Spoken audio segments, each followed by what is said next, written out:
Well, good morning.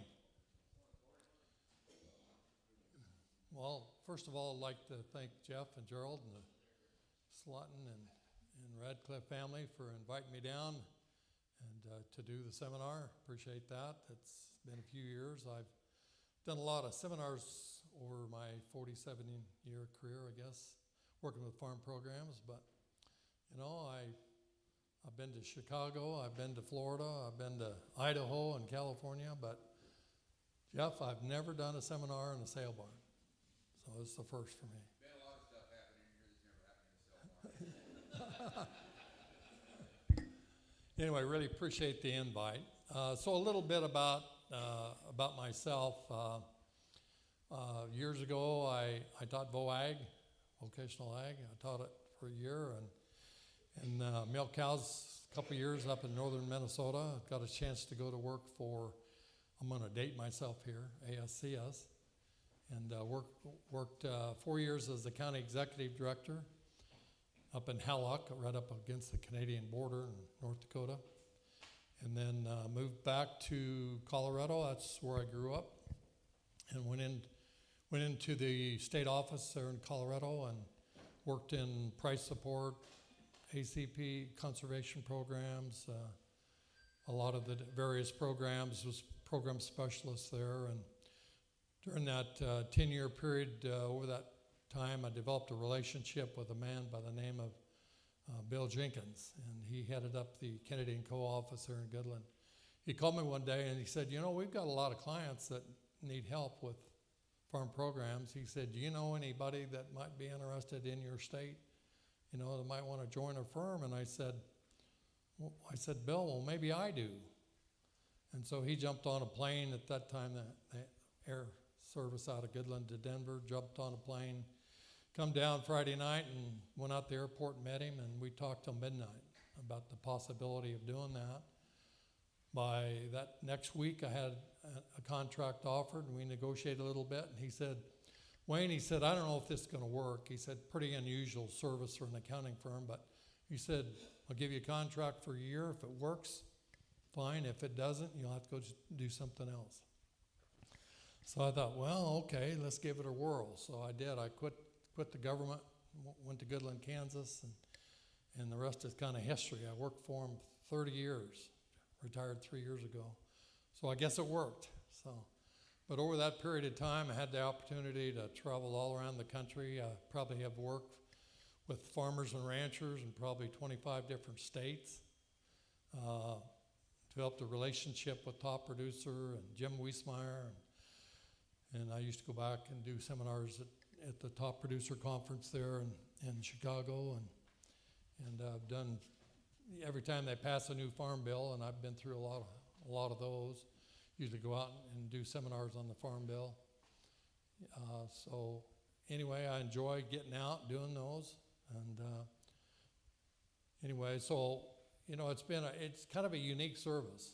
You know, I had a county executive director in Texas tell me one time, he says, you know, I was working for a client down there, he says, well, what makes you qualified to do this? You know, I mean, he just was kind of beside himself that somebody else was going to step in and, I guess, look over his shoulder or whatnot, I don't know. But at any rate, by and large, most FSA offices are pretty receptive. And, you know, most of the time they get it right, but once in a while they don't. And or the other issue is FSA is restricted from telling you how to operate to gain payment advantage. You know, they can tell you what the rules are, but they're prohibited from saying, oh, you ought to do this, you ought to do that. So they really can't do that. If they do, they're violating their own regulation. So that's a big niche that I've been able to fill. And I had a CD up in northeastern Kansas tell me one time, he says, well, you know, I was setting up a husband-wife partnership, and he said, well, let me tell you, he said, Myers, you're not going to create payment limits in my county. And I said, well, I'm not doing anything that's not allowed by the regulations. Anyway, he denied it, had to appeal it to the state committee, but anyway, we did, and, you know, it met the regulations. So sometimes, and I'm not saying that's true in Beaver County, but sometimes there's kind of an attitude about farm program payments, and you shouldn't do this or do that or whatever. So there's not too many folks that, is doing this kind of work. Have you ever Help. been beat? One that you approved? What's that? One that you've approved that you went to the state committee, have you ever been beat? I haven't been beat, but I've had to appeal. Yeah, you've had to go over them, but you've never lost one. I've never lost. I've lost some appeals, but they weren't anything that I structured. Okay. Somebody, gets crossways with FSA or something, and I've handled some appeals, and those appeals, depending on what the issue is, some of these regulations just pretty darn subjective. I mean, it's not black and white. And so, I'm going to be honest with the producer. I'll look at it, and if I think I can help him, I mean, sometimes it's pretty black and white, and I can say, yeah, I can help you. Might have to appeal it all the way to the National Appeals Division, but I can help you. But sometimes you look at it and say, there's a lot of discretion there by the committee. Maybe I can, maybe I can't. I don't know. So sometimes those appeals are, you just never know what, depending on what the circumstances are, whether or not you can help them. But so anyway, 3 years ago I retired, set up my own company, still doing it. If you like what you're doing, you have fun doing it, well, why stop? So, I'm not as busy as I used to be. When I was with Keiko Isom, I had an assistant and secretary, and we really got after it and did a lot of work around the country. What's interesting about this work is I still do work for clients that I did work for 25 years ago. I never know, from one day to the next, I'll get a phone call, from somebody in South Carolina I did a project for, and he says, hey, I think I got a problem. And so it's always fun to go to work, because from day to day you never know who's going to call or what kind of issue there is. So anyway, really enjoy doing it, and with that, let's get started here. So I titled this, What Should Farm and Ranch Livestock Producers Know About Farm Programs? I think probably most of you maybe picked up some handouts. I'm not going to go through every one of these handouts item by item, but I thought it'd be a good reference material for you. So Jerry was kind enough to print these out for me. So what am I going to talk about today? Well, we're going to review some various farm programs available to farmers and ranchers through FSA and NRCS. We're going to look at, and geez, there are lots of rules. I mean, you guys farm and ranch full-time. Well, this is what I do full-time.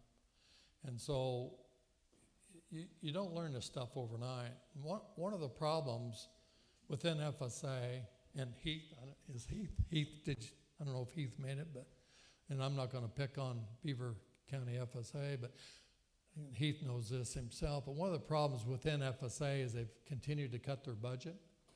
We used to go out 2-3 times a year and do training. So now there's so many new people, such a turnover of personnel, and they don't have the budget to go out and train like they should. So a lot of times we're getting determinations that don't meet the regulations. And that's where I'm able to step in. And a lot of times I always try to appeal at the county level if I can and solve the problem there. But if not, we go up to the state or even on to the national level.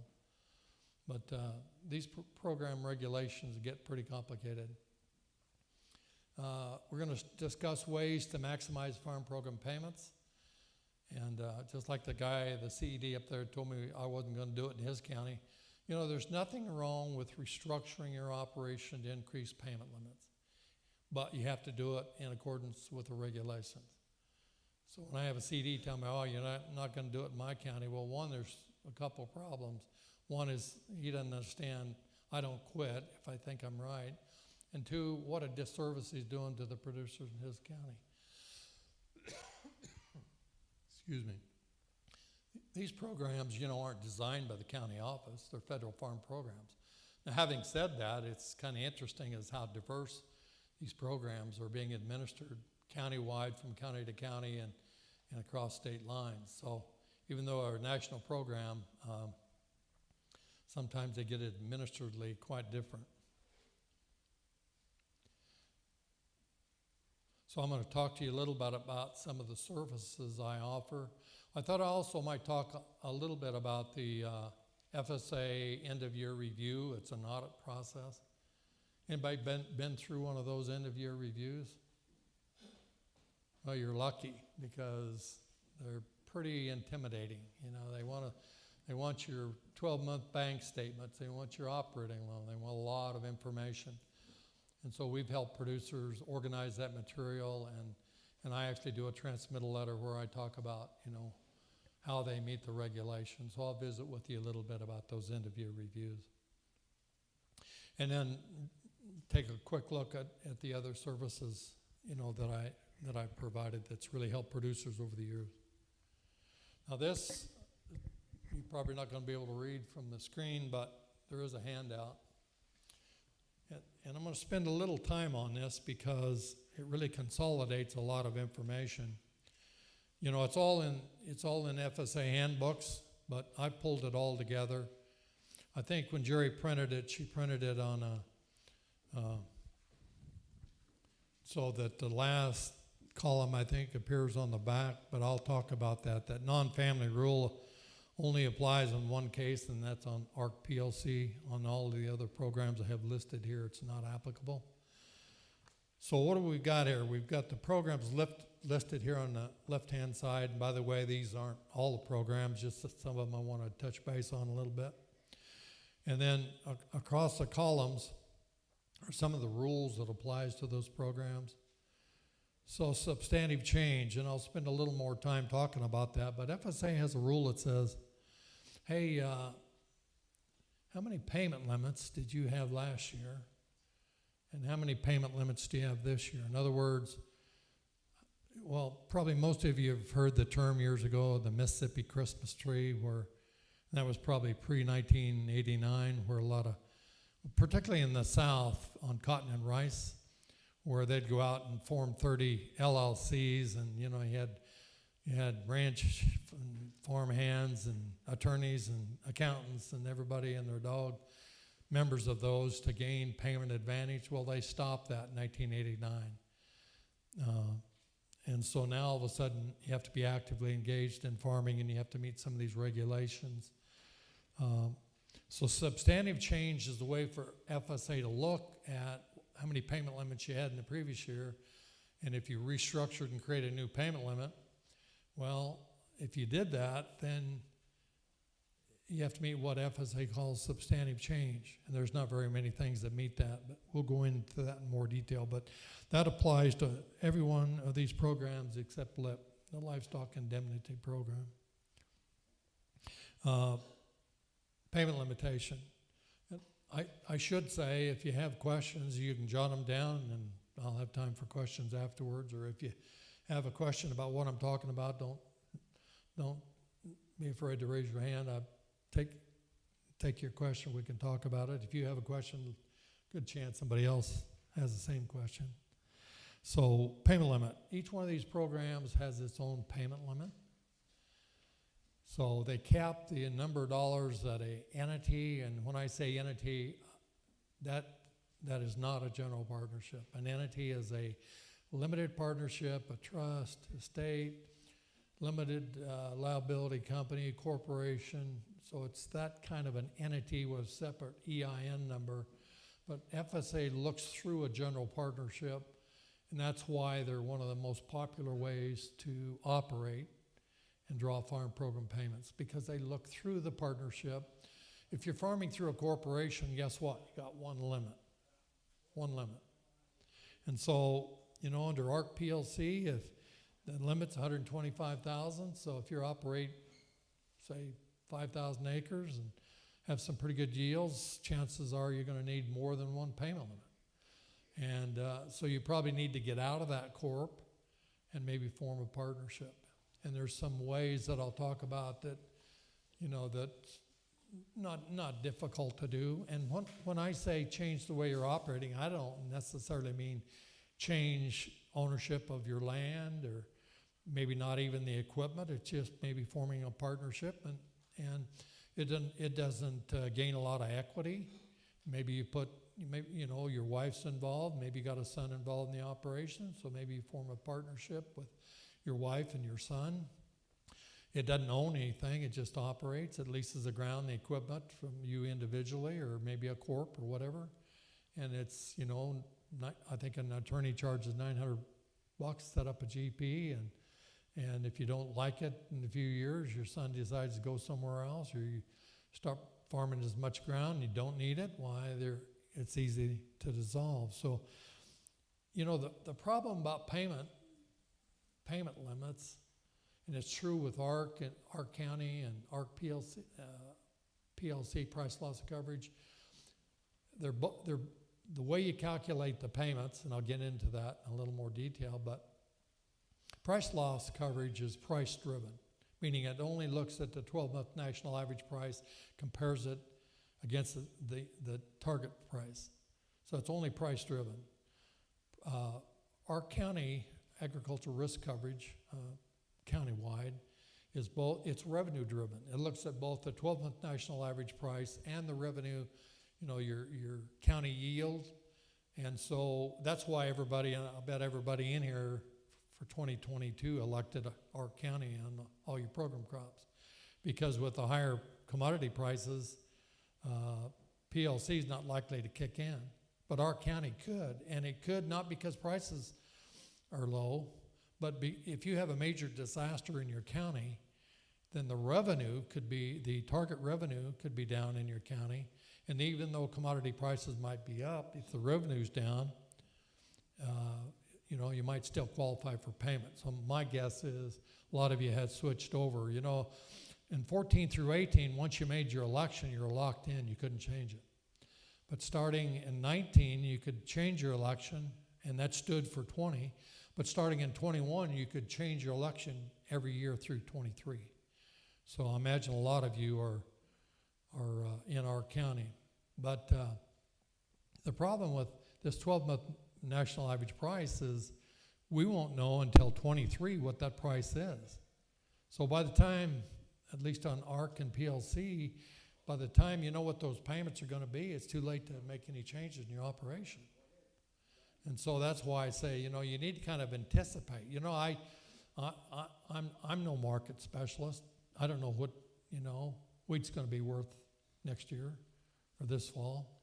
I'm not a Jerry Galkey, or, I'm not that marketing guy. But what I do know is, I can sit down with you and look at your operation and see how many acres you're farming and what your basin yields are, and say, what if?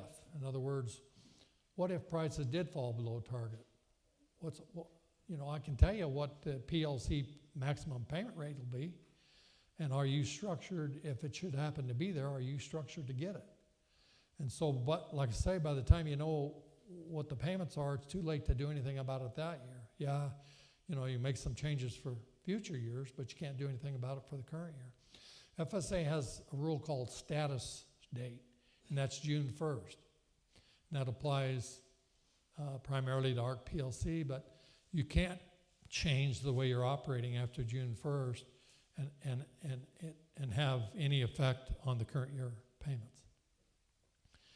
So, that's why in here we're almost at May, and so, and the other thing you have to be careful about, and a lot of you are, have livestock, is this livestock forage program. We're going to talk about it, LFP, a little bit, but you can't change that up once the drought has started and your grazing period began. Then you must have owned the cattle 60 days prior to the beginning of the disaster. So now we couldn't change the way you're operating with regard to livestock because we'd make you ineligible for LFP. So for some of these emergency programs, we likely you're talking if you made any changes 2023. But anyway, so those are the limitations by program, and they don't overlap. So ARC PLC is $125,000 per person, per individual, or per entity. Now, the next thing is attribution. What do I mean by attribution? If I'm farming individually, I have one limit, And if I'm farming through a corp, say with my brother, we're 50-50 in that corp has one limit. But attribution means that anything that an entity draws is going to be attributed to the owners. Because I'm a 50% owner in that corp, half of those payments the corp earn get attributed back to me. So if I earn $100,000 individually, even though the limit's 125, and the corporation earns 100,000, well, guess what?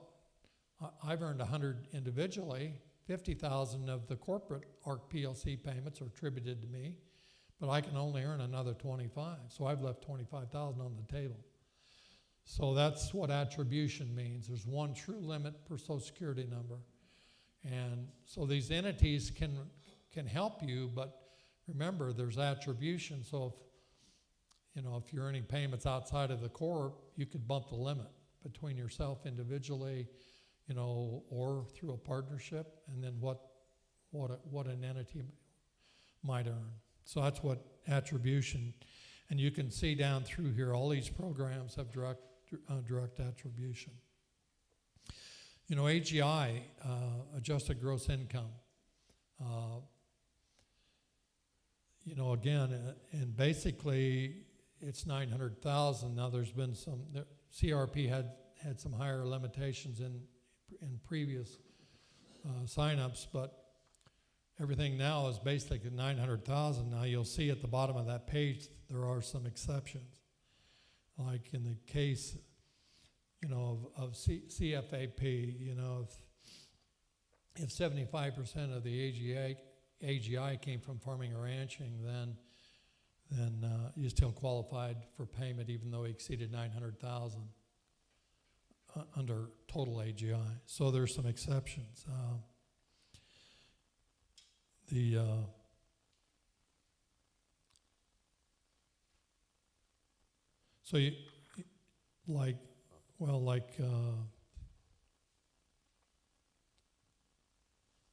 CFAP, the Emergency Relief Livestock Program. I think on your sheet it says ELRP. That's two letters transposed. That should be ERLP, Emergency Relief Livestock Program, and that's just been announced, and I'll get into that a little more. But what's kind of unique about that, if you look at the bottom there, it says if farm income equals 75% of the AGI, then it raises your limitation from 125 to 250. And we saw some unique rules on CFAP 1 and 2. A lot of guys own cattle in a corporation, and a corp's always been limited to one payment limit. But they said if you had 2 or 3 members in that corp, and all 2 or 3, if 2 were active, meaning they contributed at least 400 hours of labor, you could get 500,000 worth of payments. If you had 3, and all 3 contributed 400 hours, you got 750,000. First time I've ever seen that since 1989. So we have seen on occasion some exceptions to a finite payment limitation by program. You never know when that's going to happen is a problem. And so your accountant, a lot of you probably went, if you've had any problems with AGI, or it got audited, you probably went to your accountant. Or sometimes you file a joint return and maybe you don't meet AGI, but your wife does. You had to have your accountant certify that had your wife filed a separate tax return and she met the requirement, her share qualifies. Is Zimmerman here? No, talk with him. Not here. Anyway, I talked with him the other day, and I asked him, and he said, "Yeah, I've done a lot of certification." So, in some cases, you may have to call on your accountant and do a certification for AGI eligibility. Actively engaged in farming, and we'll look at that in more detail. But basically, you got to have a left and right hand contribution. You got to be at risk, and you got to be commensurate. And I'll talk more about that. But it gets pretty complicated. Now, a lot of these emergency program and conservation programs don't require you to be actively engaged, but you do have to be commensurate. And what does that mean? It means if you're in a partnership, say with you and your son, but your son really doesn't contribute anything other than he owns half the partnership. If you were applying for disaster and FSA determined that, you know, the way that the two of you were contributing those 5 inputs of land, capital, equipment, labor, and management wasn't commensurate with the way you share profits and losses, then his share may not qualify. You can be over commensurate, meaning you can contribute more than what you're receiving in distribution, but you can't receive less. If you do, you don't qualify. It makes me think of a case I had up in North Dakota, northern North Dakota. We had a family farming, a husband, wife, son, and he had a crop insurance business. And so he was taking all of the loss out of the partnership against his income on the crop insurance business. Well, he run afoul of the commensurate share rule. So help him. I mean, I looked at it and I said, you know, you need to, you know, change that up, because the rule's clear that, you know, if you're a third and a third in that partnership, then, you know, you have to, between all 5 inputs, you have to contribute a third of those inputs, and you can only take a third of the income. And if you don't qualify. And so anyway, that's what commensurability means. The cash rent tenant rule, and luckily that doesn't apply to most conservation or disaster programs, but cash rent tenant rule, if you're in ARC or PLC, it says if you cash rent land and you have it custom farmed, you don't qualify for payment. And I've run into some older farmers that were getting ready to retire. It never applies to share rented land, or it never applies if you own the land. But if you're renting land, cash renting land, and that's what this guy had done. He retired and he kept all these lease ground, and he didn't have a problem on the ground he owned, but on the lease ground, cash lease ground, he was hiring all custom farmed, and he didn't qualify. And I'll tell you, that cash rent tenant rules cause probably a greater loss of payments than any one of these rules. So I always talk about that at these seminars because it can get nasty. Non-family rule can sneak up on you too, and basically it never applies to individual farming or any type of entity. But if you're in a general partnership, not limited, but a general partnership, let's say that you had hired a hand and he'd been with you a long time and you wanted to give him a little bit of ownership. So he said, well, let's form a partnership. Maybe you're 20%, maybe I'm 80. So I'll give you a little, ownership here in the operation. Well, he's not related to you, and it's a general partnership. So the rule now requires in non-family general partnerships that you have to keep track. That means that both of you have to contribute at least 500 hours of management. And the sticky part of it is you have to track on a weekly basis all your management activity. It's just a nightmare, and we stay away from that, and there's some ways to deal with that. But anyway, that's what that non-family member rule is. It's been around since, I think 2014 is when it first kicked in. Non-family member rule. So anyway, so that's this is a pretty good sheet to hang on to because it's accumulated a lot of information in one place. It gives, for a lot of these programs. Let's talk a little bit about the Livestock Forage program. And you have a handout there.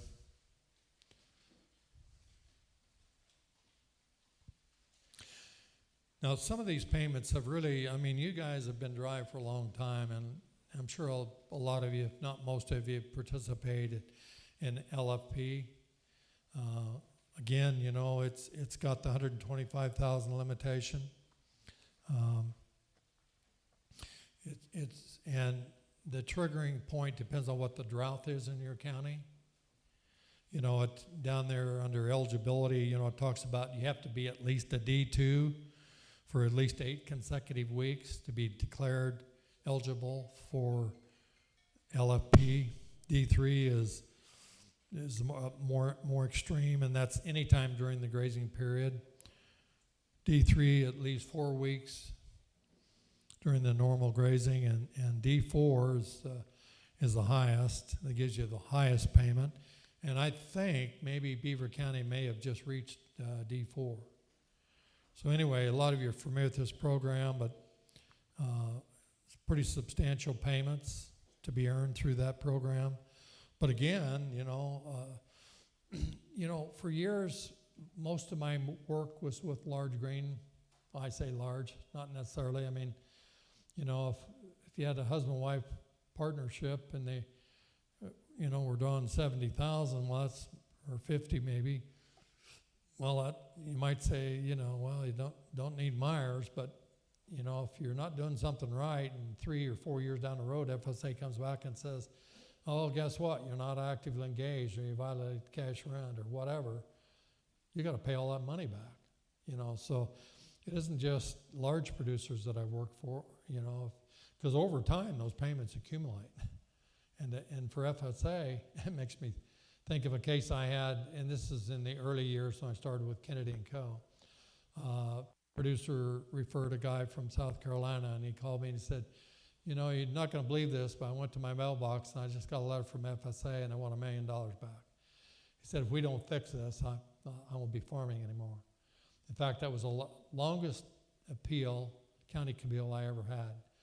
So, I flew down there, jumped on a plane, flew down there, spent a couple days really looking at his records, his operations, and I said, Chris, you haven't done anything wrong. And long story short, they'd picked up some ground. There was a guy there that went broke farming, and so he became the CED. And he wasn't too fond of Chris or his family. And that might have had something to do with that determination. I don't know, but it might have. But at any rate, we looked at it. So I put together an appeal. They even had their district director there, which didn't bother me. Rules are rules. Anyway, laid it all out to the county committee, and we won that appeal. So you just never know, and they wanted 10 years worth of payments back. So you just never know. That's why I say, even though you're maybe only earning, 20,000, well, that's 200,000 over a 10-year period. So be sure you got it right. My fees aren't cheap. I'm expensive. But when you start looking at the payments that you have at risk, particularly over time, it can be pretty cheap. So what I always tell producers, let's take a look at it. Let's be sure you're doing it right. If we restructure, let's file it right, get the legal work done right, be sure, your forms are filed correctly with FSA, and 3 or 4 years down the road, if you get audited, you can sleep at night. You're going to get through it. And by chance, if, some committeeman doesn't like you or has something against you and they disapprove it, we'll appeal it. And so these payments can be significant, and it's important to get it right. And that's where I'm going with LFP. So a lot of my work was done for grain farmers, but I'd say over the last 5 years, I've done a lot of work for livestock producers. A lot of livestock producers own cattle in a corporation or limited partnership or an LLC. Well, that protects you from liability, but guess what? You got one payment limit. And so I've helped more families put livestock into a partnership to increase payment limits, because, if you got a wife involved or maybe a son and daughter, you're entitled to it. You're not doing anything wrong. If you form a partnership and they're involved in the operation, you ought to be getting 3 or 4 limits. We're not doing anything wrong. You're maximizing your payments. But again, it's got to be done right. You've got to be sure that, the kids are actually involved and, have some specific management responsibilities assigned to them. And so anyway, even for livestock producers, it's important to take a look at what your payments could be, particularly if you're a younger guy looking at expanding your operation, maybe both farming and livestock. Be sure you look ahead, because by the time you figure out you needed another limit, it's too late that year. Anyway, so don't overlook LFP, and I'm sure you haven't. And like I say, be sure that you're structured to get those payments. Now, too late to do anything about it in 22 because the drought's already started, but you sure could change some stuff up, for 23.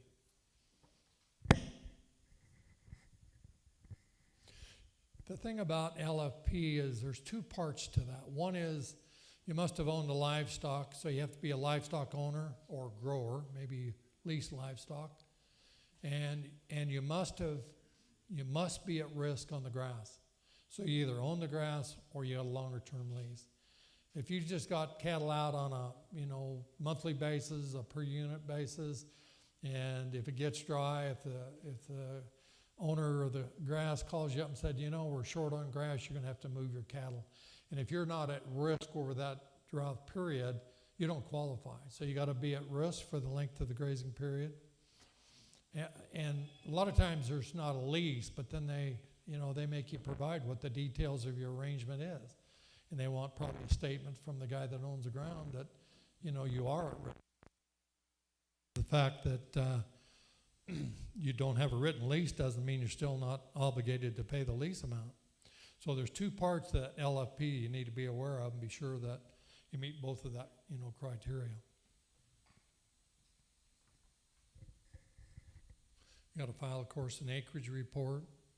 And they won't, that's the other thing on LFP is, they don't, once you file that acreage report, if there's a disaster comes up, they usually don't let you change your 578 acreage certification. If you're doing it and they think it's being done for payment advantage, they won't let you modify it. I'm not going to say too much about this emergency livestock relief program other than, it was announced phase 1. You guys didn't have to go in and sign up. It only included participants that received a 21 LFP payment. It represented 75% of your 21 gross payment. You didn't have to file an application. It was an automatic payment FSA sent out. I don't know, maybe they're already out. Anybody received a ELRP payment? Yeah, I think they're out. The state office, and I talked with the Oklahoma state office several times here before I came down. I always like to check on the latest and greatest, so I'm up to speed with what's going on. But there is to be a phase 2. They're currently working on it. Not sure when that's going to be available.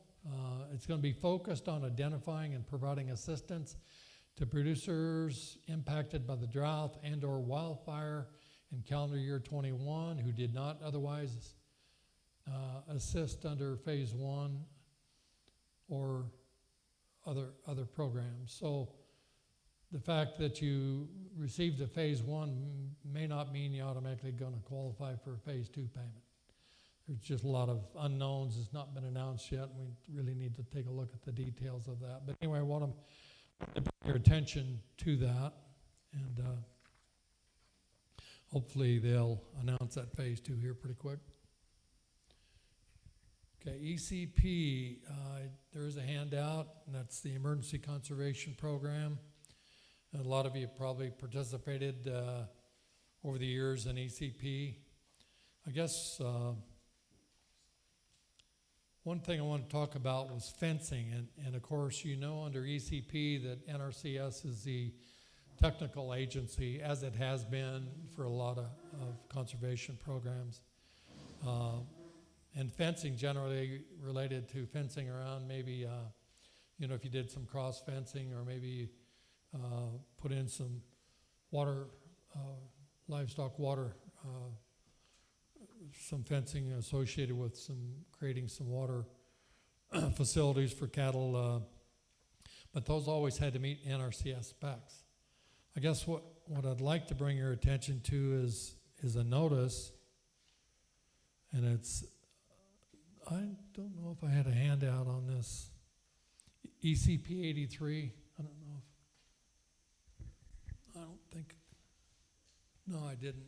So let me just share with you this ECP 83, and I don't think it's even been issued to the counties yet, but it's an updated policy on ECP fence repairs. It says, normally NRCS standards and specs must be met for each ECP practice by using the minimum performance necessary to replace or restore damaged and or destroyed conservation structures, including fences or farmland. The purpose of this notice is to update policy relating to ECP fence repairs that addresses performance needed to meet ECP needs. And so it goes on to say there's a new fence repair policy, and the deputy administrator is determined to authorize cost share assistance for fence repaired to a condition that meets the needs for ECP and does not meet NRCS specifications. So that's new and different.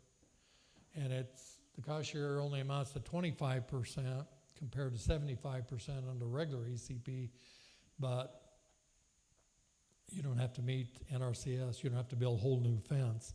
And I did talk with Brianne, who heads up the ECP. Anyway, she was talking about cost shares would approximate about 38 cents a foot on this repair under this new policy. So you should be hearing something from FSA here fairly quickly. I think she talked about the notice being out here in a couple days, and that may fit a lot of you, or maybe the policy under ECP wouldn't fit.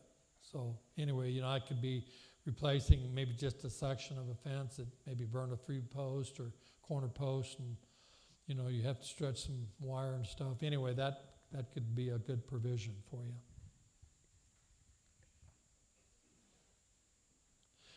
Let's see, some of you maybe in past years have participated in WIP Plus. WIP Plus is the Wildfire and Hurricane Indemnity Program, but it's not been around. 20 was the last year I think they issued payments, so for 21 and certainly not for 22. And I asked the state office in Oklahoma what they were hearing, and they have not heard anything that WIP might be reinstated. So as of today, as of the meeting here, no WIP. Keep your eyes peeled. That may change, but there's no WIP available. Conservation Stewardship Program is a very popular program. Show of hands, how many have a CSP contract? A few. There's been some pretty large payments in LFP, and there's been some pretty large payments in CSP. CSP has changed a little bit. It changed a little bit in 2018. So what is CSP? Well, it's a Conservation Stewardship Program. It's available to ag producers who operate owned and or lease land, but it's only really for operators. Now, if you own land and operate it, of course you qualify. But it's by operation. Contract runs for 5 years and addresses current management systems and natural resources on the land. There are 3 types of payments. The first is just the annual contract payment. It includes payments to maintain existing level of conservation, payments to implement additional practices or activities you might do. The second, supplemental payments, payments for producers willing to implement a new resource conserving rotation or improve the existing conserving crop rotation, or implementing advanced grazing management. And 3, a minimum contract payment for most contracts. So that's the 3 payments. Operators must place their entire operation in the program. It's like I say, so it's a 5-year contract. Payment limitation limits $200,000 per person or entity for contracts, and it's for the life of the Farm Bill. Of course, it started in 19, so there's 21, well, now 22 through 23, so any contracts running through 23 couldn't exceed 200,000. But I had a producer tell me some years ago on CSP, he said, Wayne, he said, they're going to pay me for about 90% of what I'm already doing. So, I mean, if you haven't looked at it, now, that program is administered entirely by NRCS. So if you're not familiar with it, you've got the fact sheet on it. Get a hold of NRCS. Take a look at it. Like I say, it may be very worthwhile for you to consider getting your operation under contract.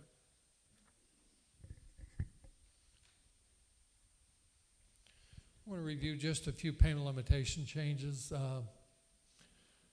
that could be pretty significant, primarily for Arkin PLC, but the 6PL, that's a new handbook they issued for this latest farm bill. 19B requires county committees to determine normal and customary payment rates and lease terms for an area that involve land and equipment leases between related parties. That never used to be the case. I'm not an attorney, but I've helped a lot of producers with equipment or farmland leases that, you know, to satisfy FSA between related parties. I never do third-party leases. But for the first time now, if you're leasing up from a related party, it's got to meet this county committee policy. And over the last couple of years, I probably called, I don't know, a dozen county offices. And some of them know what I'm talking about, but some of them say, what? I said, well, according to this, the committee's got to publish their policy no later than February 1 of each calendar year. Well, I'll have to take a look at that. You know, they hadn't done anything with it. Or maybe their policy is, well, we're going to follow the Oklahoma State Land Grant University, the Ag Economics policy, lease policy, which is about as broad as it can be. You know, what are you talking, an annual lease? Are you talking a per equipment, per use lease arrangement, you know? So anyway, I guess what I'm saying is, if you've got, let's say you're operating through a partnership, but you own the equipment individually. Well, that's your related party. So that lease on that equipment needs to meet this county committee policy. So if you're in that situation, you know, you ought to contact your FSA and say, hey, I want to copy your minutes. I want to know what the committee policy is on related party leases. Now, what I'd suggest, and it may be really broad, what I suggest is do the lease and then provide it to FSA and say, hey, I want you to approve this lease. Because if you provide it to them and they approve it, and then someone down the road, some review team 2 years down the road says, oh, we don't think that's normal. We don't think that's right. Well, guess what? The committee did, and they approved it, so you're home free. So even though you do the lease, it's a good idea to, you know, even if they don't specifically approve it, if you provide it and they don't, you know, if that's critical, and equipment can be critical, as we'll see here in a minute, to meet the cash rent tenant, it might be critical to get actively engaged. So it's pretty important. So if you provide, you know, your farm operating plan and your equipment and or lease equipment, and they approve your farm operating plan, well, that's in effect approving your lease. But it might not hurt to go a step further and say, hey, we want you to look at this equipment lease or this farm lease. We think it's standard for the area, but we want you to look at it and be sure it meets committee policy. If it doesn't, you probably got a chance to revise it. So anyway, that was new and different. Request a copy of the related party lease policy and ensure, you know, that your agreements meet that if in fact they set a policy. And if they haven't, they should. Substantive change. And according to your sheet, you know, you can see that applies, substantive change applies to all of these programs. This national notice, PL 283, which is now incorporated in the new handbook 6PL, made significant changes to substantive change rule, which requires specific conditions to be met before an increase in payment limits from the previous year can be allowed. And there were some changes from, you know, basically substantive change hadn't changed since 1989. But it changed with this new farm bill. And now FSA now applies what they call commonality rule in determining substantive change. And Commonality is defined as the current operation. If there's a link between the persons, directly or indirectly, that's drawn payment, and the land that was being farmed in the operation in the prior year, still farmed that way with the restructure. In other words, I'm farming, my brother-in-law, he's in the banking business, but he said, yeah, I'll join with you, and I can contribute a little management here, and now I shouldn't have used, let's say it's your hired hand, you want to provide an opportunity to, but, well, let's start with the brother. So, you know, if you're farming the same land, but you just did a joint venture general partnership with your brother, guess what? That's a commonality between the land you farmed and you. There's commonality there. You got to meet substantive change. Now, in that situation, and we'll look at the ways to meet substantive change, adding a family member meets it. So by adding your brother or your spouse, niece and nephew, uncle, that would meet substantive change. But if you added your hired hand and say he's going to get 20% of the payments, you get 80, you may be up against a couple things. One is, farming the same ground, FSA is going to look at that and say, well, you probably only added him to increase payment limits. And, you know, commonality, so you got to meet it. Well, how do you meet it? Well, same land, same equipment, not related. You don't meet it, and they're going to deny his share of the payments. And they'll deny it every year until you do meet substantive change. So substantive change becomes pretty important for all of these programs.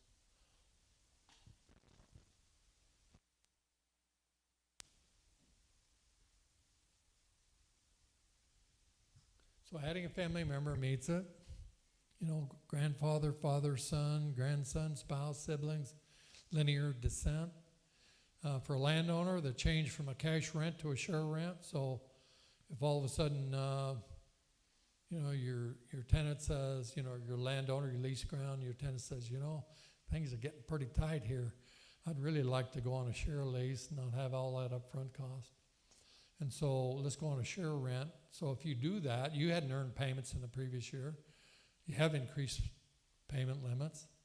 Same people, same ground.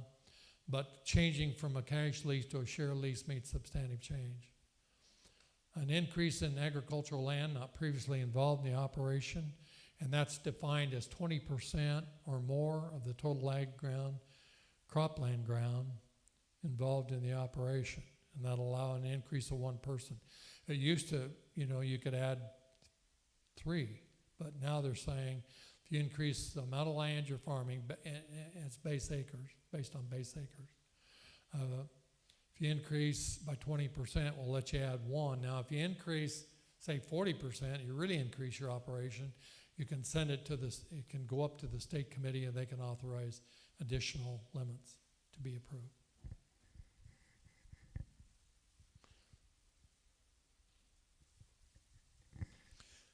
Change in ownership, a sale, or a gift of equipment. So this hired hand that you had, you know you got to meet substantive change, but he's got, you know, he's willing to buy some equipment.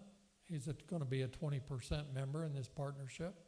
He'll buy some equipment, and maybe he capitalizes his interest with some equipment, borrows a little money. It's on the operating note. So change of ownership or sale or gift of land or equipment from a person or legal entity to a person or legal entity who has not been engaged will satisfy that criteria. The additional of equipment not previously involved in the operation, if the rental value of the equipment is commensurate with the new person's direct or indirect share of that. So change of ownership or if he contribute, you know, if he went out and leased some equipment and what he's contributing. And the way that FSA values equipment, it's the lease value of that equipment. It's not the value of the equipment, it's the lease value. Critical actions to meet FSA actively engaged in farming rules.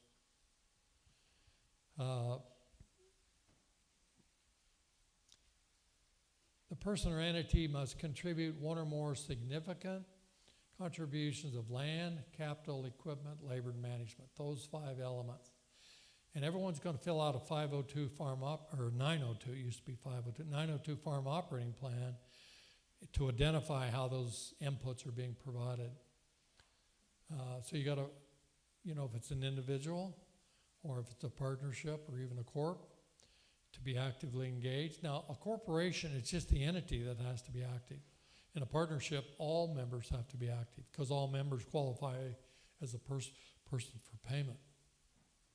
So you got to provide those, and that land, capital, and equipment, FSA calls left hand. So you got to provide one or more left hand contributions, and you got to provide one or more right hand contributions. And the right hand contributions is active personal labor, active personal management. And by active, I don't mean hired labor. So if you and your son are farming, it's 50-50. Now sometimes labor is just one of those 5 contributions. So let's say your son maybe is contributing a little more labor than you are, but he would be, let's say he's contributing all of it. Let's say that you're looking towards retirement and you've cut way back, you're providing management, but he's providing labor and management. Well, so you'd get actively engaged. Your right-hand contribution would be management. So you have to have one left, one right. And he would be providing both labor and management. Now, I'm going to talk in a minute about cash run tenant rule. And labor could be you'll see here, pretty quick, could be pretty critical meeting the cash run tenant rule. But anyway, so you got to have a left and right-hand contribution. Members must be at risk. So, if FSA looks at your landowner's lease and say, wait a minute, that's a guaranteed payment. Even though you claim to be, taking a share of the payments, you're guaranteed. You don't have any risk. Then you wouldn't be actively engaged. You got to be at risk. For general partnerships, the sharing or profits or losses by each member from the business must be commensurate with the person's contributions of those 5 inputs. It gets back to that example I talked to you about the guy that sold crop insurance up in northern Minnesota. He took all of the loss against his crop insurance business, wasn't commensurate, lost 2 of the 3 payment limits. Because he took the loss, he was over commensurate, his wife and son were under commensurate.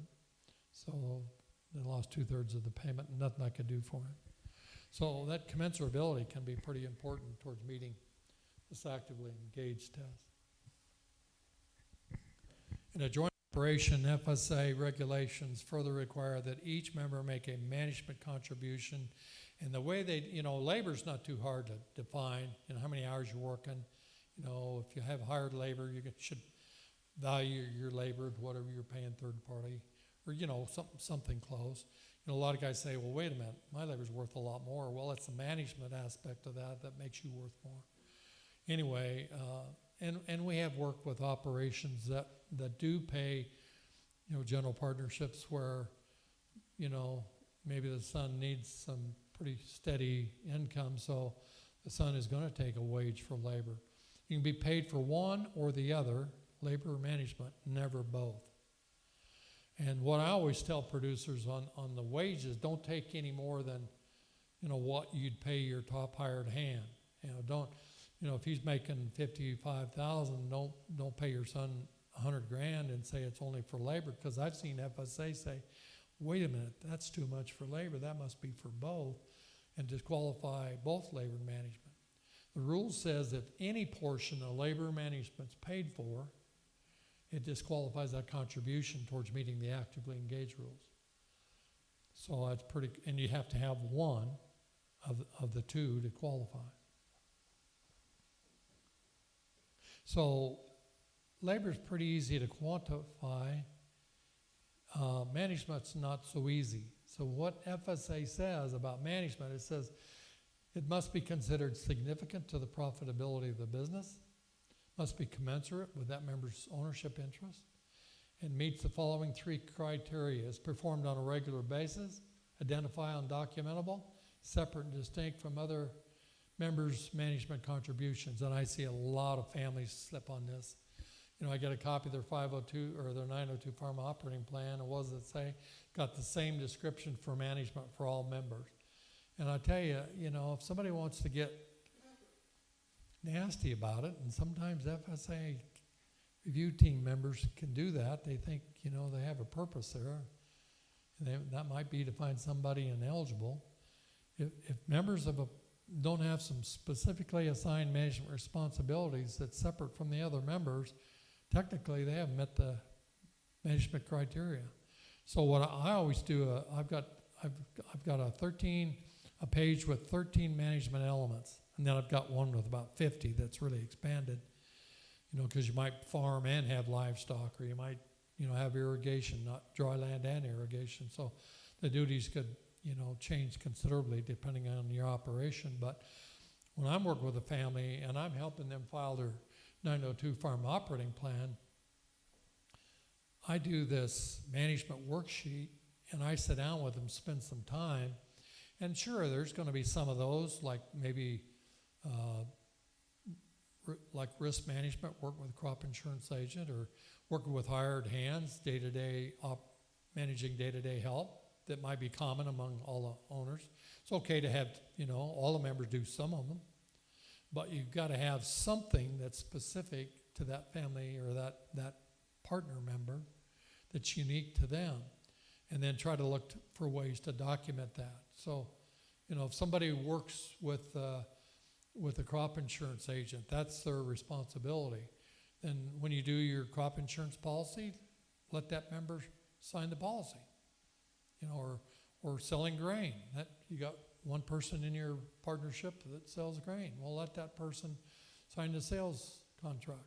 So to look for ways to document that member's contributions. In a good way to document it, and I've said this for years, is a good set of minutes. And husband and wife partnerships are easy. I mean, easy because one spouse can make labor and management contributions on behalf of the other. Back when they started allowing spouses, pretty commonly to become a separate person for payment, I can't tell you how many couples come and sit down with me in Goodland, Kansas, and it was funny because the older couples, you'd start visiting with both husband and wife, and it didn't take me 5 minutes to tell how involved the wife was in the operation. The older wives generally weren't too involved. The younger couples, she might know as much about it as he did. But they've made that pretty simple now because, and I've got some cases where, guess what, it's the wife that's making the husband eligible. He's working in town, and she's the one that's active, Maybe she inherited it from her dad or whatever, don't matter. But one spouse can make contributions to labor management on behalf of the other. If you're not utilizing the husband and wife provision for 2 payment limits, you need to be. You need to be, because now, having said that, that makes me think of a case up in South Dakota where I actually had an FSA. I trained in this county, so they knew who I was. Big 2 brothers farming, and so when they could, they added their wives to the operation, so it was partnership, 4 people. And this FSA employee said, guys, you turn this in, but I suggest, and not many FSA offices will do this because they're not supposed to show impartiality, but he said, I got his guy's name and a number here you ought to call. So they called me up. I got to looking at their operation, and the problem was not that they had added their wives to the partnership, but the problem was the guys owned all the land, the 2 brothers. Well, yeah, the 2 husbands can make their wives active with labor management, but land, capital, and equipment, the wives have got to be an equal share. They got to be on the operating note. They got to, if you're leasing ground, they need to be on the lease. If you're borrowing money, they need to sign the note. So it's maybe not as easy as I make out here, but with regard to labor management, it is. If the wife's not involved, providing labor management, and she probably is management, no doubt about it, but maybe she's not driving a tractor or harvesting or planting or whatever. Because typically FSA identifies labor as a type of activity involved in the actual farming operation. So, like say, if your wife is involved, but you only have one limit, and that can be done one of two ways. You could say you're a joint venture 50-50, and if it's just husband and wife, that may not be the worst thing. I mean, it's pretty easy to do. But overall, I despise joint ventures. And the reason I do is because it's not a legal entity. If she, if you own the land, let's say in your name, or you'd bought a bunch of it before you got married, well, guess what? If you form a partnership and you lease the ground to the partnership, and she's an equal member, well, she's at risk on paying the lease, so she's making a land contribution. So there's a lot of things you can do in a partnership, even with a husband and wife partnership, you can't do with a joint venture. And I've seen a lot of wrecks with joint ventures. I had a guy, I bet he was in 5 joint ventures. He joint ventured with his dad. He joint ventured with his brother. He had a corporation joint ventured with another corp, and pretty soon you lost track of it. Another problem with a joint venture is if you get audited by FSA, and so he had these 3 joint ventures. Well, he only had one checking account. He contributed to the expense, but he didn't do a very good job of keeping track of, separating out the fertilizer expense and the equipment expense and the equipment repair and crop insurance. They didn't do a very good job of keeping track of that by separate operation. And so I ran into a county that said, wait a minute, yeah, I see we've got all your checks, but how do I know which operation this is for? Maybe you didn't kick in your share of equipment for the operation with your brother. So the thing with the general partnership, if you lease stuff to the general partnership, you got a good record of it. Documentation, hey, let me tell you, on these end-of-year reviews, documentation becomes so critical. And that's why I say minutes. Minutes has been one of the best ways I know to document your management. I remember not very far north, Stanton County, worked with some large farmers up there, and the daughter was involved. And guess what? She lived in Denver. But I can tell you, she was involved in that operation. Didn't take very long to visit with her to know she was. County committee disapproved her as a member of that partnership. We appealed that to the state committee. And it didn't take her very long to convince that state committee she was a real part of that operation. She'd come down and help with planting. She was there for harvest. And I told them going into this, when they set this up, you guys have regular scheduled management meetings. And there's no reason she can't participate by phone from Denver.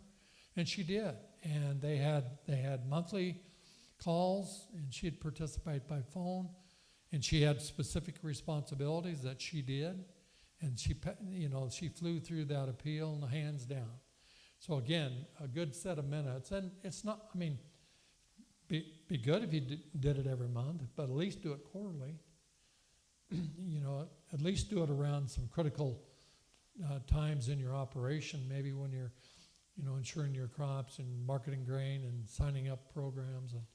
But anyway, those minutes can be an excellent way to document.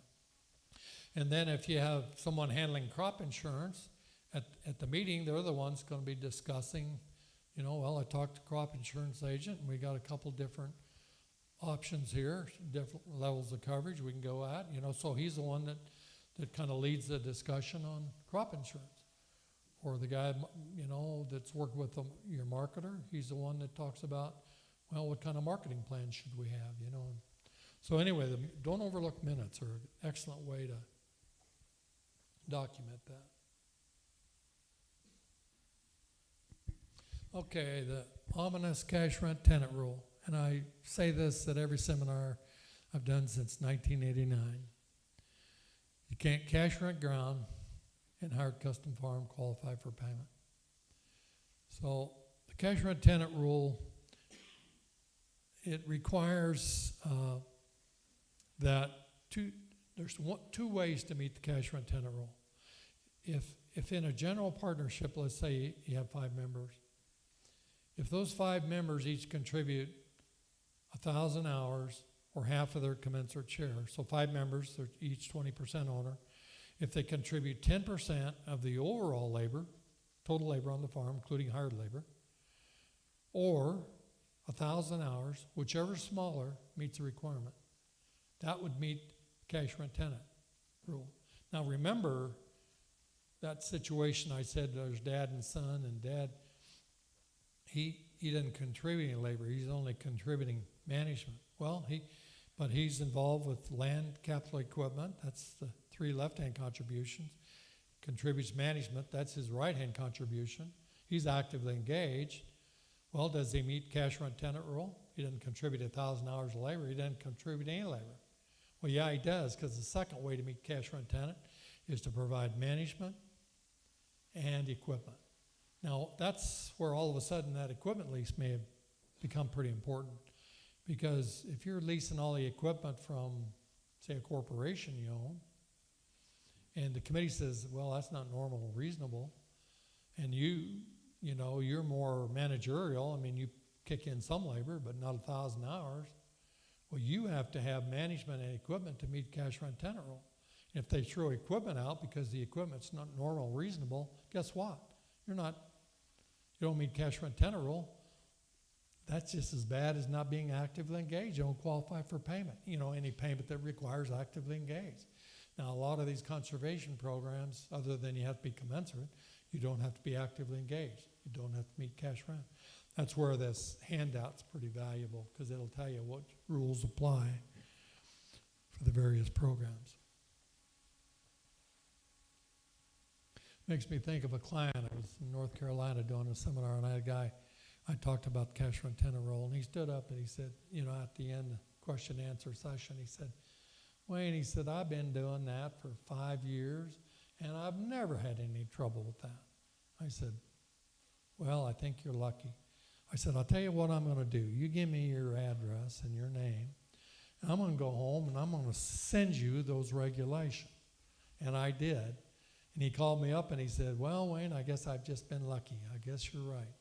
So, I mean, like I say, I think the cash rent tenant has caused a greater loss of payments, particularly on production adjustment payments, you know, or PLC payments, because you have to meet cash rent tenant. So watch your leases.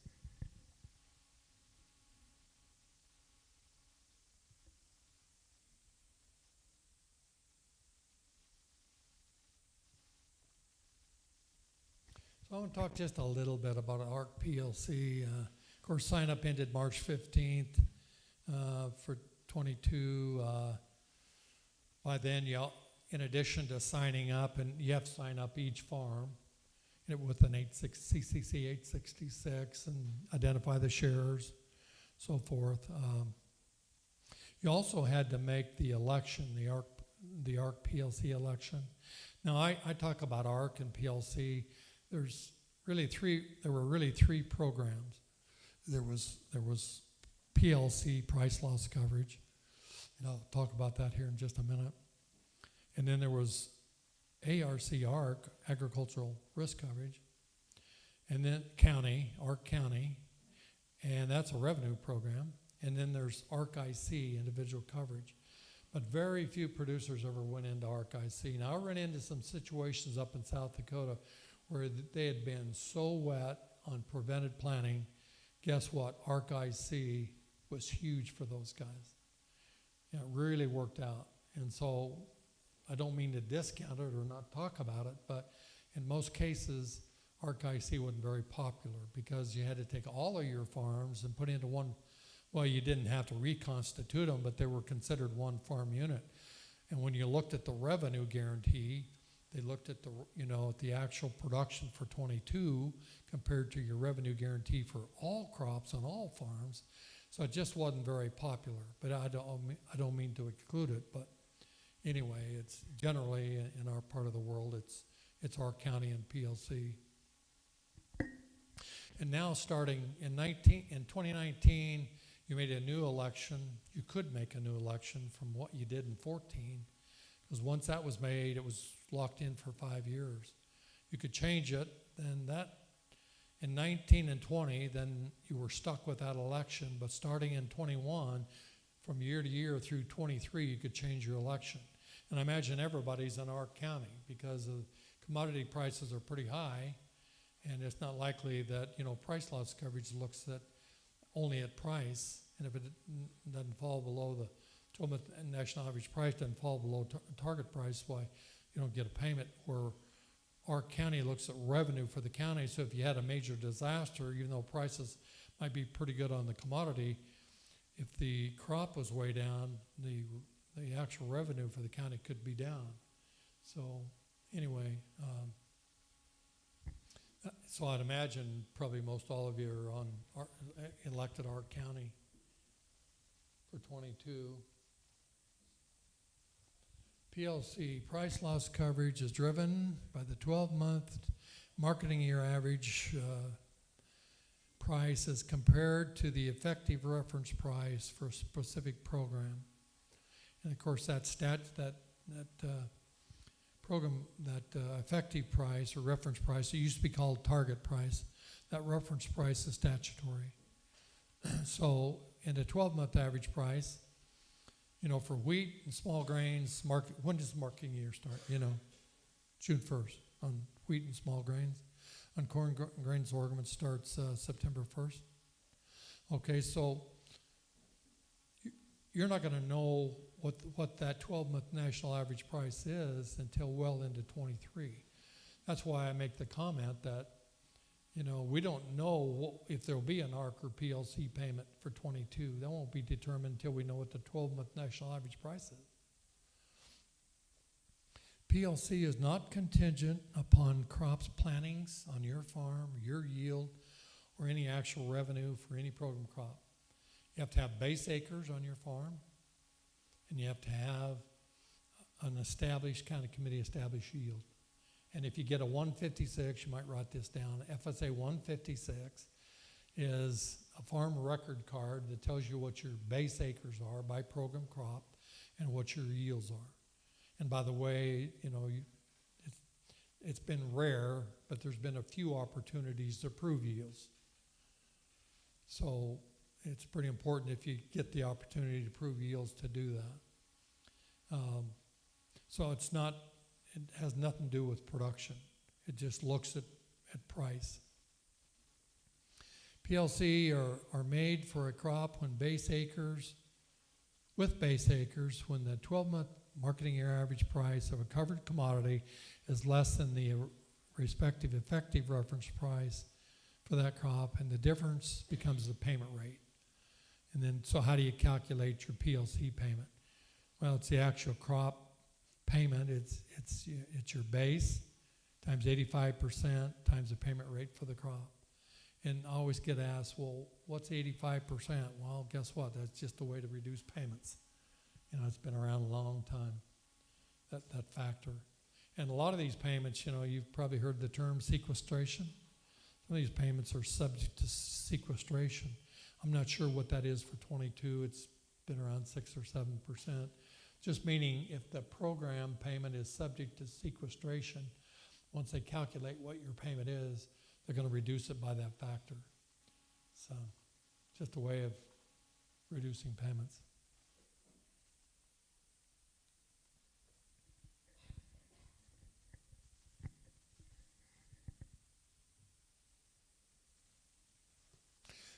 I might mention that under the current farm bill, that effective reference price can be higher than the statutory reference price under certain conditions, and that gets kind of complicated about how they adjust that. But there is a way, and in some years that reference price could increase.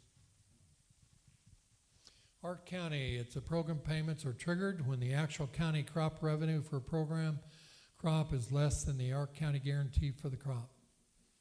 The actual county revenue and the reference guarantee are based on county yield data, and the revenue guarantee is based on the county where the farm and tracts are physically located. And I think that's fluctuated a little bit from year to year, or the revenue for that crop. The actual ARC County payment on the farm for each program crop is calculated by multiplying the crop base times 85% times the difference between the county guarantee and the actual county crop revenue. Again, it doesn't have anything to do with the actual production on your farm or your county committee established yield. It's the revenue that was calculated on a county basis. And, oh, by the way, there were some counties that had both dry and irrigated, and I think the rule there said that you had to have at least 25% of that crop that was both dry and irrigated to establish separate yields, because that significantly could impact your revenue guarantee, you know.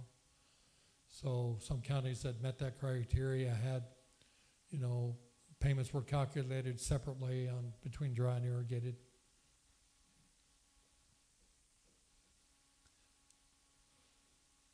The 2014 Farm Bill used Nass County yield data, whereas there were some real problems with that. There was, in fact, some farmers, and I think Baca County was one of them. There was a county up in North Dakota, groups that actually filed suit against USDA. You know, because the problem with NAS data, you know, what was NAS? Well, it was a questionnaire, you know, guys sent in, and, you know, how many of them did they get back, and how accurate were they? Anyway, I'm not sure the outcome of those lawsuits, but must have had some impact, because for 2018 Farm Bill, now use NAS data, yield data, not RMA data. Or uses RMA data, not NAS data, not the statistical reporting data. Anyway, so that was a good change. I'm just going to talk here briefly. It wasn't a topic I put on the outline, but just talk about these audits. They follow the 902 Farm Operating Plan, and everybody files one. I mean, you have to have a farm operating farm on file. Now, there's good news and bad news about that farm operating plan. Good news is you don't have to file one every year. It carries forward 1 year to the next. The bad news is that you don't have to file a farm operating plan every year. And the reason I say that is if you've had some changes in the way that you're providing equipment or those 5 inputs, guess what the control document is for the audit? It's your farm operating plan. So, you know, it's kind of a good news, bad news thing. It's good you don't have to go in every year and file that. But so what? I mean, you got to go in and sign the 866 contract. You got to sign an AD 1026 on conservation and wetlands. You know, you got to sign your 941 AGI certification. So what if you have to file a 902? Anyway, so be sure your what I'm saying is be sure your 902 farm operating plan stays current, is up to date, because that's what they're going to look at and use in the audit.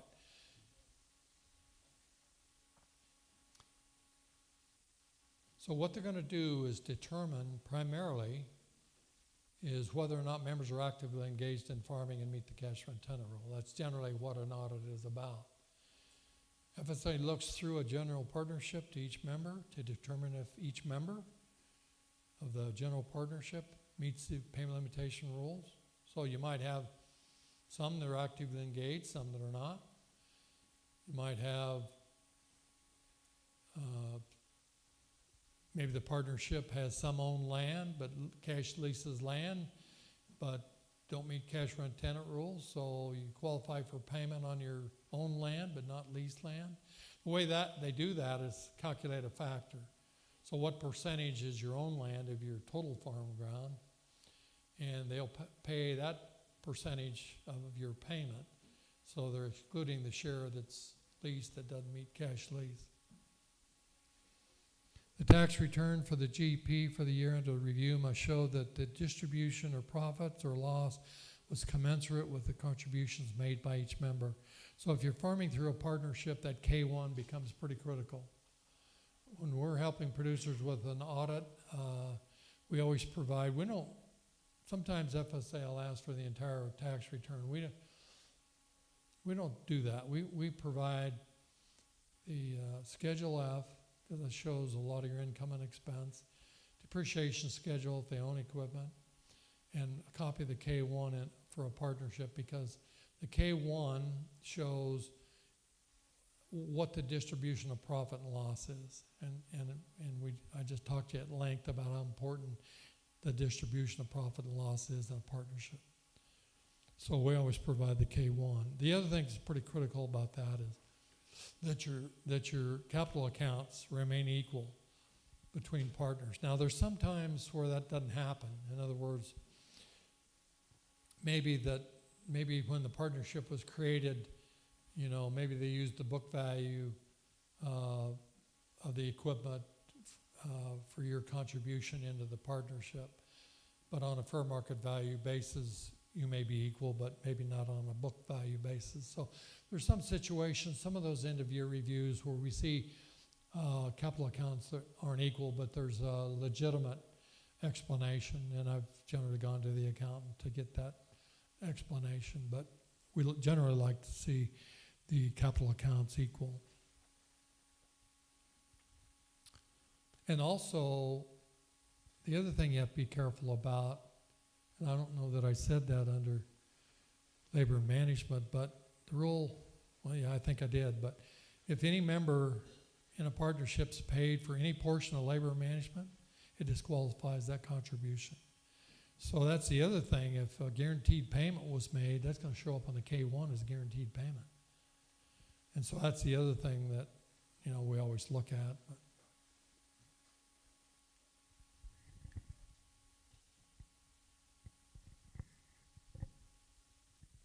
sometimes the FSA committee, particularly if you have some members off farm, want to meet.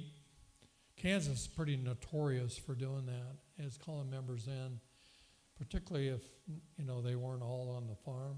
Maybe got a son involved, but he comes back and he works in the operation during the summer, and maybe he's close enough he even comes back on a weekend or two, maybe helps harvest. Anyway, it's not uncommon for a review team to call members of a partnership in to see just what their knowledge of that farming operation is. What specific responsibilities do you have, and they'll ask questions, how many acres do you farm, who you finance with, what kind of yields do you have? They want to know if they really are familiar with the operation. Makes me think, some years ago, I was working for the First National, I did a little work for the First National Bank, a liberal, and I talked to him, I said, how important are these farm program payments for producers with regard to their ability to pay back their operating loan? Wow, that's pretty important. Pretty important. I said, well, maybe you ought to hire me and select some of your top 10 largest farmers and have them come in and meet with me. You pick up the first hour or two of my time, and if I sense there's any problems, well, then I'll go to work for the producer. And I said, that sounds like a good idea. So they did. I remember a guy, he'd come in there and he'd had two sons of his operation. We're both going to college down in Oklahoma, and he was farming in Kansas. And I said, well, talk to me about what they do. Well, they don't do anything. I said, what do you mean they don't do anything? Well, I just added them for payment limit. I said, you better not get audited. I said, you could have big time trouble. There's one thing for FSA to say, hey, you don't qualify, you don't meet the criteria, want some money back. It's another thing to meet an inspector from the Office of Inspector General that starts asking you questions and thinks you committed fraud. They're two entirely different things. And so he was borderline fraud, because if the boys didn't know anything about the operation, so be careful with that.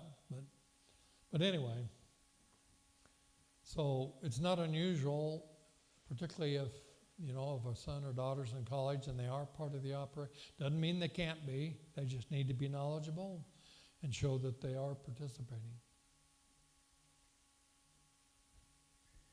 The other thing I always say is it's really important for documentation for, crops and acres planted, yields, to be the same when you report acres to crop insurance as it is to FSA. Be consistent with your reporting to the different agencies. NRCS, whatever you report to them in your farm, your conservation plan and so forth. be consistent when you fill those documents out with regard to the information. So just a little bit about the services I offer. Do a lot of work with AGI, Adjusted Gross Income. I do a lot of work for accountants in that area on certifications and so forth. A lot of payment limits. Other eligibility reviews. I've done a lot of projects for families around the country. And then once I've done that, of course, they know who I am. And then, I might not hear from that family for 5 years. I mean, I've been retired 3 years, and I've had people that I did work 15, 20 years ago call me and say, oh, I got a problem. So anyway, you've got my number on that handout. Be sure you copy that down, but know how to get a hold of me. But anyway, you guys farm or raise livestock that's your livelihood. That's what you do every day. Well, that's what I do every day. I'm constantly looking at notices that FSA issues. I have access to all of their handbooks. I talk with, probably 3-4 county executive directors on a weekly basis. Probably every month, every other month, I talk with the national office. So, I really try to stay on top of the regulations. You guys don't have the time to do that. You can't know it all. I mean, it keeps me humping to keep up with it. So, more and more, and I probably don't have to tell you this, probably already know it, those that have survived, the tough times in agriculture are those farm and ranch families that kind of surround themselves with a good team of professionals, and I'm only one of them. I can't tell you how many times I've talked to families where their attorney, set up a succession plan and put all their land or their operation into a corp or a limited partnership and took them from 5 limits to 1 limit without understanding what the consequence of that was. So payment limits, understanding payment limits. And just, it's like all these fact sheets. I don't know all the rules. The problem with these disaster programs, you work with them 2 or 3 years and then maybe they don't come around for another couple of years or 5 years. And then they change some of the aspects of it. But anyway, if I don't know the answer, I can get the answer. Assisting producers in completing FSA forms and application and of their operation. I just shared how important it was to keep your farm operating plan current. I've helped a lot of producers with those. If I help you with a restructure where we change the way you operate, then part of that is filling out all the forms. If I do a project like that, I do a transmittal letter to FSA. And I say, here county committee, I say, here was the reason for the changes. Business purposes, succession planning. I mean, I never say, well, the reason they did this, increased payment limits. I never say that, but there's always business reasons. And then I identify the documents that I file in the project book, and then I get into a detailed explanation of how every member is actively engaged in farming, how each member meets cashier and tenant rule, how they met the substantive change rule, that maybe the family member rule doesn't apply. So I get very specific into the regulation. Because when I first started this, I used to call these ASCS offices and I'd say, yeah, I'm working with John Doe here. I just want to let you know. And oh, by the way, what's your thoughts here on this actively engaged rule? And I'll tell you, I was getting so many different answers from those counties. I quit doing that. If you work with me and I set up your operation, I'm going to set it up according to regulation. If your county says no, that doesn't work, well, that's where my transmittal letter comes in, because I tell them where to go look in that 6PL handbook procedure. I get very specific. Yeah, it does. Here's the paragraph they met and how they met it. And here's the management responsibilities. So it's a very detailed, and yeah, it gets expensive, but once that's on file, you roll that forward year after year. So, You know, we got a new farm bill coming up here. You know, how are they going to change payment limitation rules? Well, I don't know. But I'll tell you what, before the new handbook ever hits these county FSA offices, I'm going to have a copy of the federal regulations on the new farm bill. I do that every farm bill. Once the president signs the bill, I download the bill. And I'll go into seclusion for a couple days, and I'll study it, and I'll make calls. And I want to know what it says, and I want to know what the changes are, and I want to know how it affects you guys. And anyway, so that's how I help producers.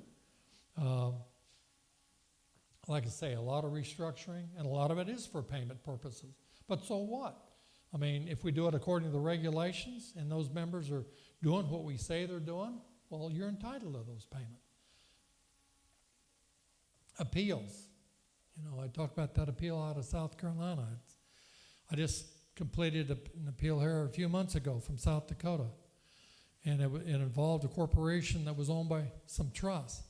FSA says, oh, we're going to treat those trusts, and they were irrevocable by state law, they were. We're going to treat those irrevocable trusts. And I said, what? Well, we don't think they meet the definition of irrevocable trust for payment purposes. I said, yeah, they do. Well, had to appeal it. You know, started with the county, and of course, I think they were just following the directions of the state. Appealed it to the state, yeah, they followed their specialist. So we appealed an ad, National Appeals Division, and we just won that appeal. And I'll tell you, and that was over some huge payments. It meant it was on CFAP payments, and there was about $500,000 at stake. So anyway, you know, even if it isn't, I mean, I don't mean to say I only work for big producers. I don't. And like I said earlier, I mean, if you're drawing $50,000 and you go 3-4 years and have to pay all that back, that's going to be just as harmful to you as the bigger bucks are for the larger producers. Working with attorneys and accountants on eligibility issues, on AGI rules. I should have also added succession planning. Be careful on your succession planning that your attorney doesn't get you in trouble. You know, when I talk with attorneys and, you know, even some accountants are attorneys, but when I visit with those folks about your succession plan, I usually say, you know, I don't care what you do with the land ownership. If you want to put all the land in a family limited partnership, and that's pretty popular, by the way, and maybe mom and dad hold 1%, the general partnership interest, maintain control, and the kids, you set up a trust for the kids, and they own 99% of limited partnership interest. That's pretty common. But so I don't care what they do with the land ownership. It's just I do care how it's operated. So, you know, if they put the land in a limited partnership, we're almost certainly, if it's a very large family, going to lease that ground back out of the LP to a general partnership to earn farm program payments. You've heard me say it several times here this morning that the most popular way to earn farm program payments is through a general partnership. It's a legal entity. You can have multiple payment limits. It's just over the years that I've done this, you know, it's all about generally most operators farm through a general partnership for a very good reason.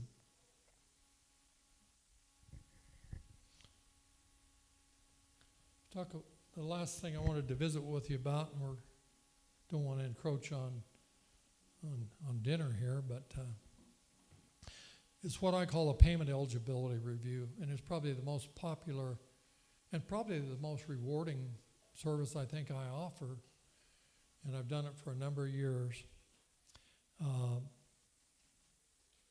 So over the 47 years I've worked with farm programs, and I've developed this service, and really what I do is I say to you, and I do it on a fixed fee engagement. You know, it runs anywhere $3,500 to $4,500, depends on, you know, how you're drawing payments, how many entities are drawing payments and whatnot, how many operations you have. And I do an engagement, so you know what the fees are up front. And then I give you a list of forms that I want you to gather from FSA. And many times you can just give the list to FSA, and they will email those documents to me. Now, sometimes they won't. even if you ask them to, they say, oh, we can't do that. But you can get the documents and then scan them to me. And so I sit down and I look at those documents. I do a personal interview with you and your family members, sit down, so I really understand how you're operating. How's the land owned? How's the equipment owned? What leases are in place? Who's really active in your operation? And so I really want to understand how you're farming or ranching. And then from that, and one of the forms I get is your farm operating plan. What did you represent to FSA? How are you farming? Because that's how you represented your farming. That's going to be the guide for the audit. So I look at that, and then I look at the way you're actually farming and to see if I see any problems. And if I do, then I do what I call an analysis report. I'll issue a page. I give you quite a bit of background information on these rules. And then I specifically talk about your operation. I found this problem. I think you should beef this up. Or I think you should do that. Or I think, looking at your 156Zs and given the acreage and basin yields you have, you could be leaving some money on the table. And so you need to think about a restructure. And what's the old adage? Don't bring me a problem unless you bring me a solution. So if I see some opportunities or think you should be doing some things different, I'll make some recommendations on what I think you need to do to fix them. And then I'll send you the report, and it's nice if we can sit down face to face, but we don't have to. I mean, most of these I do over the phone.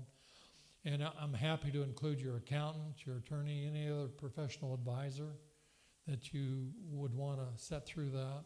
I'll send them copies of my report. We'll sit down and go through that in detail. If we do come up with a different way to operate, then of course that would be a separate project, separate engagement. But those have been really effective. It makes me think, I had a producer probably 20 years ago.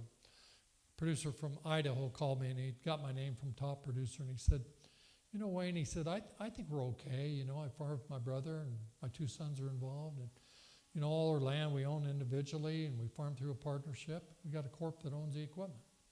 But I hear you do this kind of work. I'd just like for you to take a look at our operation. So I did one of these reviews. Well, you've heard me talk about that cash rent tenant rule several times this morning. Well, guess what they were doing? They were leasing their individually owned land to the partnership. Corporation handled payroll, owned the equipment, and was custom farming for the partnership. Did they meet the cash rent tenant rule? And none of them contributed 1,000 hours. They all did some work, but not 1,000 hours. Guess what? Didn't meet cash rent tenant rule. And they hadn't for 4 years. So I was able to go in and it was a simple fix. We'll just lease the equipment from the corporation to the partnership. Now there is a rule that says if the labor and the equipment come from the same source, you got to have two different agreements with the corp. One, a labor agreement, and that equipment's got to stay on that general partnership's operation for the entire year. So I don't mean to make this simple, but that's what they did. They leased the equipment to the partnership. We did a separate lease agreement and a contract labor agreement. Next year they got pulled for an audit. Guess what? They sailed through the audit, no problem. So it's really been rewarding to identify those kind of problems, find those before FSA does, because that's a $500,000 hit. So anyway, this service has been really popular. It's a good way for me to get acquainted with your operation. And anyway, if you're interested in one, you've got my number. I actually live in north of Denver, just west of Brighton. I'm not as staffed as I used to be, but I'm not as busy as I used to be. And that may change after today's meeting. But anyway, I've got an assistant that's really on the ball that helps me and so forth. And so, like I say, if you think you'd be interested in any of this, why, just give me a shout. And so really that's all I had. That's quite a bit, I guess. It took up about an hour and a half. with that, I'd just throw it open to any questions that any of you might have. And I'll be around. I'm going to meet with some folks here right after the lunch, but I'd be willing to stay around later this afternoon if you would want to meet with me, or if you want to set up a teleconference or whatever. Most of the work I do, I don't get to meet the folks. When I used to go to a lot more farm shows, and like Top Producer, I always went to Chicago, and it was always fun to go because a lot of the farmers from all parts of the country I'd work with would come up and introduce themselves. But anymore with technology, we don't have to be face to face. We can get the information we need and work together. That's not hard nowadays. So, any questions? Or let's see. When I went into the state office, Colorado, I was an assistant at that time, and Myron Fritzler was my supervisor. And he always told me, he said, Wayne, he said, there's two things you ought to know here when we work with county officers and farmers. He said, we're gonna, how's that going? I have something, think just a minute. We're gonna dazzle them with our brilliance, or we're gonna baffle them with our bullshit. So hopefully it was the brilliance part here this morning. So, but like I say, I don't have all the answers, but I know where to find them. So again, any questions? Jeff? Is Jeff in the room?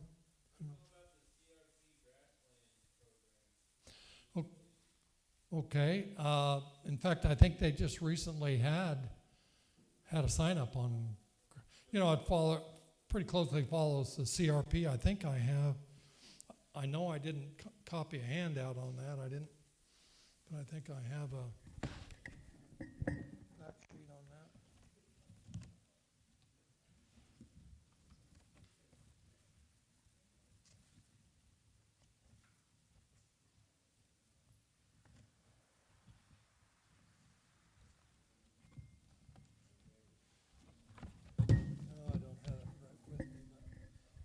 But like I say, it's grassland still got the $50,000 limitation.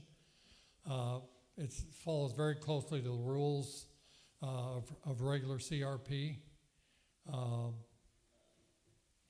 What did you have something specific?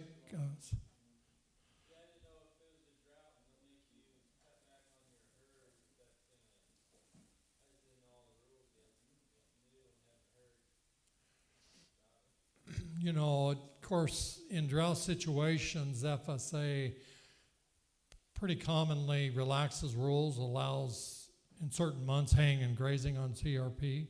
I wouldn't think that would be any different. I think the real purpose of the CRP grassland is to try to provide incentives to keep that ground in grass, so it's not broken out. And of course, that if it's never been farmed, you have to get a approval from NRCS. You have to have a conservation plan. I didn't talk much about sod busting and swamp busting, but that came about in 1985. And swamp busting is the worst, but busting out sod can cause you a lot of grief. So if you have grass that has never had a history of being farmed, you want to work very closely with NRCS. But the purpose of the program was to try to encourage producers to keep the ground in grass. But it pretty closely follows the rules for CRP. And but if they relax haying and grazing on CRP, I would guess that would pertain to CRP on grassland also. But they've targeted so many dollars specifically to the grassland CRP grassland program. Yeah. So, any other questions? I don't have a question, but I hope your wife does look work as part of that program. Well, She's not getting paid for it. no, don't worry about spouses, because, and I'm sure you're part of the management team, so I don't doubt that a bit. So I don't think you'll have any trouble there. So, any other questions? Well, I'm gonna join you for lunch, so if you think of something, or if you should wanna meet with me or set up a conference call or something, why, I'll be around, so. Anyway, I really appreciate you coming, and again, thank the, Jerry and Gerald for inviting me down to visit with you, and hope you have a good year. Thank you.